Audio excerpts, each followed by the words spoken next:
Morning news కి స్వాగతం. పత్రికల్లోని ముఖ్యాంశాలు.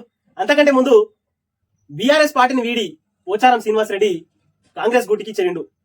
మొత్తం మీద పోచారం శ్రీనివాసరెడ్డి గారు తన పుట్టినింటికి తాను వెళ్ళినట్టుగా వార్తలు అన్ని పేపర్లో అదే వార్తలు హీటెక్కింది. మొత్తం మీద పోచారం శ్రీనివాసరెడ్డి గారు కాంగ్రెస్ తీర్థాన్ని పుచ్చుకున్నారు. అసలు చిచ్చు ఇక్కడే మొదలైంది. కాంగ్రెస్ తీర్థం పుచ్చుకున్న తర్వాత ఇప్పుడు ఏనుగుల రవీందర్ రెడ్డి వర్గం ఎటువైపు వెళ్తుంది? తను బీఆర్ఎస్ నుంచే చాలా మంది బి టీమ్ గా తయారు చేసుకొని ఒక వర్గంగా మార్చుకున్నాడు. అసలైన కాంగ్రెస్ వాది కూడా అక్కడ లేడు. కేవలం నామమాత్రానికే ఏళ్ల మీద లెక్క పెట్టుకోవచ్చు. ఆ తర్వాత ఇప్పుడు ఏనుగుల రవీందర్ రెడ్డి పరిస్థితి ఏంటి? అసలు సిసలైన కాంగ్రెస్ కార్యకర్తల్లో ఒక గుబులు మొదలైంది. ఒకవైపు ఏనుగుల రవీందర్ రెడ్డి బ్యాచ్, ఇంకోవైపు కాసుల బాలరాజ్ వర్గం. ఇప్పుడు ఈ రెండు వర్గాలు కాకుండా కొత్తగా పోచారం శ్రీనివాసరెడ్డి గారు కాంగ్రెస్ తీర్థాన్ని పుచ్చుకున్నారు.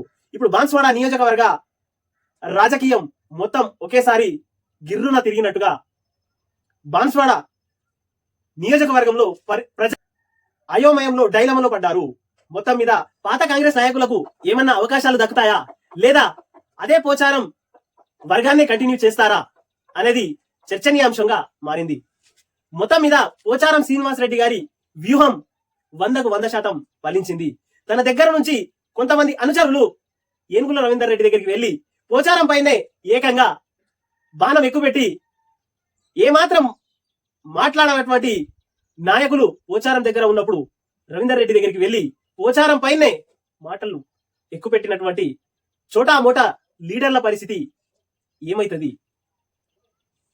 ఇక కాసుల బాలరాజ్ వర్గం సైలెంట్ అయినట్టేనా, లేదా కాసు వర్గానికి ఏమైనా పోచారం శ్రీనివాసరెడ్డి గారు పాత కాంగ్రెస్ నాయకులని వాళ్ళను గుర్తించి వాళ్లకు సముచిత స్థానాలు ఇచ్చి బాన్స్వాడ నియోజకవర్గంలో ఇంతకు ముందు బీఆర్ఎస్ వర్గాన్నే పెంచి పోషించినటువంటి పోచారం అతని దగ్గర నుంచి వెళ్లిపోయి రవీందర్ రెడ్డి దగ్గరికి వాళ్ళ పరిస్థితి ఘోరాతి ఘోరంగా మారింది.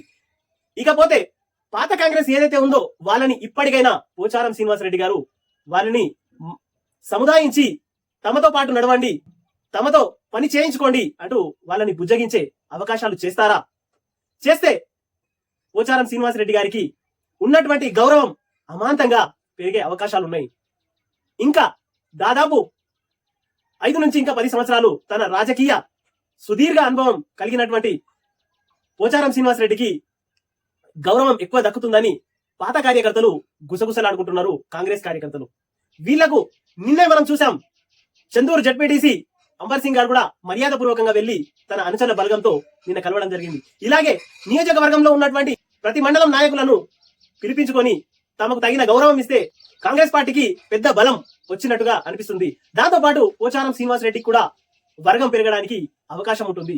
కొత్త వర్గం గతంలో బీఆర్ఎస్ పార్టీలో ఉన్నప్పుడు పోచారం శ్రీనివాసరెడ్డి గారు కేసీఆర్ కు ధీటుగా బాన్స్వాడ కాన్స్టిట్యున్సీని డెవలప్ చేశారు. ఇప్పుడు అదే వర్గం కాకుండా రెండవ వర్గం కాంగ్రెస్ వర్గాన్ని తీసుకొని కాంగ్రెస్ వర్గంలో ఉన్నటువంటి కార్యకర్తల సమస్యలపైన గానీ, ఆ తర్వాత పేద ప్రజలు ఎవరైతే ఉన్నారో వాళ్ళకు కూడా ఈసారి కాంగ్రెస్ లోకి రావడం వల్ల వీళ్లకు ఎక్కువ అవకాశాలు ఉంటాయన్నట్టు విశ్వసనీయ సమస్య. దాంతో పాటు బాన్స్వాడ మరింత డెవలప్ కావడానికి అవకాశాలు ఉంటాయి. ఇకపోతే కాసుల బాలరాజ్ పరిస్థితి ఏంటి? అసలు కాసుల బాలరాజ్ ఏనుగుల రవీందర్ రెడ్డి రాగానే పక్కన పెట్టడానికి గల కారణం ఏంటిది? రెండవది, కాసుల బాలరాజ్ కు ఎమ్మెల్యే టికెట్ ఇవ్వకుండా నామినేట్ ఇస్తామని అప్పుడు ఇచ్చినటువంటి హామీని ఎలక్షన్ల తర్వాత హైకమాండ్ నుంచి తనకు ఆగ్రో ఇండస్ట్రీ చైర్మన్ గా అనౌన్స్ చేసింది. ఆ తర్వాత ఏనుగుల రవీందర్ రెడ్డి, ఆ తర్వాత ఏనుగుల రవీందర్ రెడ్డిలో చేరినటువంటి బి టీం వీళ్ళందరూ హైదరాబాద్ కి హడావుడన వెళ్లి బాలరాజ్ కు వచ్చినటువంటి ఆగ్రో ఇండస్ట్రీ చైర్మన్ అది కాస్త దానికి పైరవీలు చేస్తూ ఆపాలంటూ ఏకంగా వెళ్లడం బహిరంగంగా మనం చూసాము. అన్ని పత్రికల్లోని వచ్చింది అదే. అసలు కాసుల బాలరాజ్ కు పక్క పెట్టడానికి ఏనుగుల రవీందర్ రెడ్డికి వీరిద్దరి మధ్యన అంతగనం వైరాలేంటి? పాత కాంగ్రెస్ ను కాకుండా తనకంటూ సపరేట్ వర్గాన్ని తయారు చేసుకున్నాడు ఏనుగుల రవీందర్ రెడ్డి. తన బాన్స్వాడలో కాంగ్రెస్ తన వర్గం డైనమోలో పడిపోయింది. 100కు 100% పూర్తిగా డైనమోలోకి వెళ్ళిపోయింది. ఇప్పుడు కాసుల బాలరాజ్ కి ఆగ్రో ఇండస్ట్రీ ఇచ్చి గౌరవించుకుంటుంది కాంగ్రెస్.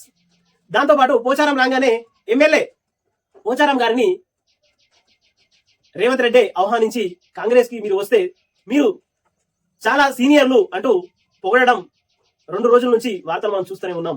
ఇప్పుడు బాన్స్వాడ పరిస్థితి మొత్తం కాంగ్రెస్ గానే మారింది. ఇప్పటిదాకా 10 సంవత్సరాలు బీఆర్ఎస్, అంతకుముందు టీడీపీ కంచుకోట, ఇప్పుడు కాంగ్రెస్ వశం చేసుకున్నది. మొత్తం మీద బాన్స్వాడ నియోజకవర్గంలో కాంగ్రెస్ ఛాయలు అలుముకున్నాయి అంటూ వార్తలు.